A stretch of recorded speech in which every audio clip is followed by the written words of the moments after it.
दिन था मंगलवार तारीख 2 जुलाई। दिल्ली से करीब 200 किलोमीटर की दूरी पर हाथरस में एक गांव में भोले बाबा का सत्संग था। पहले से ही सत्संग के पोस्टर छप गए थे। सत्संग के लिए गांव के ही एक खुले खेत को चुना गया था। मंगलवार सुबह से ही हाथरस के आसपास भारी गर्मी और बेहद तेज उमस थी। इस उमस भरे माहौल में सत्संग की जगह पर यूपी, राजस्थान, हरियाणा, उत्तराखंड और दिल्ली से करीब 1.25 लाख भक्त सत्संग में शामिल होने के लिए पहुंचे थे। चलिए पहले जान लेते हैं इस बाबा के बारे में। नारायण सरकार। हरि या साकार विश्व हरि उर्फ भोले बाबा का जन्म उत्तर प्रदेश के एटा जिले में हुआ था।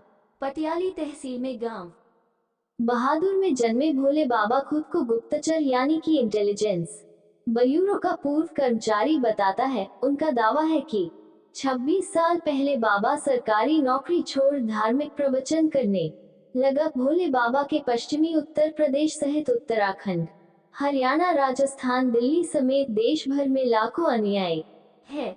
इतना ही नहीं, बाबा के आश्रमों की बात करें तो उसके आश्रम ऐसे हैं कि उनकी चमक धमक के आगे धन कुबेर के महल भी फीके पड़ जाए। यह आश्रम बहुत भव्य है और इनकी कीमत करोड़ों में है। मैनपुरी के बिछुआ में बाबा का जो आश्रम है उसकी तस्वीरें आपको भी हैरान कर सकती है। मैनपुरी में भोले बाबा का आश्रम 5 स्टार होटल की तर्ज पर बना है।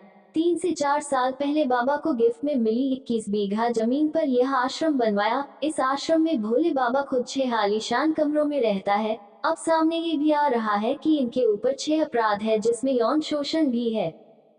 बताया जाता है जिस जगह पर यह आयोजन हो रहा था वहां पर जगह सिर्फ चंद हजार लोगों के लिए थी। हजारों की तादाद में श्रद्धालु इकट्ठा हो गए थे सिर्फ एक झलक पाने के लिए नारायण साकार विश्व हरि बाबा की उर्फ भोले बाबा की। लेकिन सत्संग खत्म होने के बाद जैसे ही भोले बाबा वहां से निकला वहां मौजूद भक्तों की भीड़ बाबा के चरणों की धूल लेने के लिए दौड़ पड़ी और फिर जो हुआ उसने पूरे देश को दहला दिया।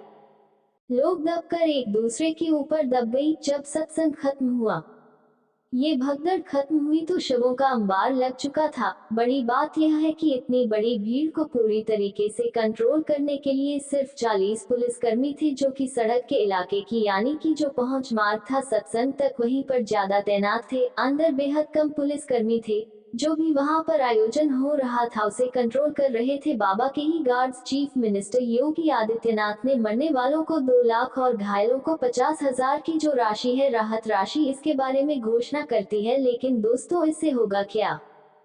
हादसे पर कल नारायण साकार हरि की सफाई सामने आई है।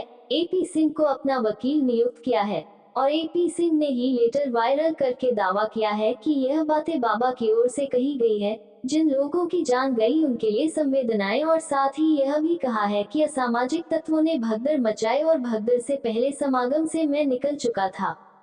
अब देखने वाली बात यह है कि सरकार और पुलिस प्रशासन इस घटना के पीछे के लोगों को कब तक पकड़ती है। और भी नॉलेजेबल वीडियो देखने के लिए चैनल को सब्सक्राइब करके बेल आइकन को ऑल पर जरूर सेलेक्ट करें।